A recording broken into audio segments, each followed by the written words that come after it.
Ibn Qoyyim rahimahulloh gunohlardan poklanishga chorlaydigan narsalar haqida ko'p gapirganlar. Ibn Qoyyim takror zikr qilgan bir narsani men ko'p eslayman. Gunohlardan poklanishga sabab bo'ladigan eng katta narsa Alloh bergan ne'matlarni fikr qilish. Alloh taolo sizga kuch-quvvat berdi. Mol-dunyo, sihat, salomatchilik, tinchlik, xotirjamlik, barcha a'zolaringiz sog' salomat. Ertayu kech Allohning ne'matlari sizga yog'ilib turibdi. Siz Allohning ne'matlariga burkanib yashayapsiz. Agar banda Alloh bergan ne'matlarga nazar solsa, uning qalbi xokisor bo'lib, Robbisining huzurida itoatkorona bo'yin egadi. Allohning behisob ne'matlariga shukr qila olmaganiga xijolat bo'ladi. Alloh taolo payg'ambar Muhammad sallallohu alayhi va sallamga ato qilgan ba'zi ne'matlarni sanab o'tgan. Robbingiz sizni yetim holda topib, boshpana bermadimi? Inson ko'pincha o'ziga berilgan ne'matlarga e'tibor bermaydi. Lekin qancha odamlar mana shu ne'matga yetishishni orzu qiladi. Kasalxonalarga borsangiz, o'zingiz guvoh bo'lasiz. Sizda bo'lgan birgina ne'matga yetishish uchun qancha odamlar katta shaharlarni kezib yuradi. Lekin siz bu ne'matning shukronasini o'tamay,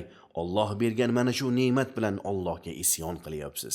Banda mana shuni fikr qilsa, Allohdan hayo qiladi va Allohdan qo'rqib, Alloh bergan ne'matlarni gunoh ma'siyatlarga sarflashdan xijolat bo'ladi.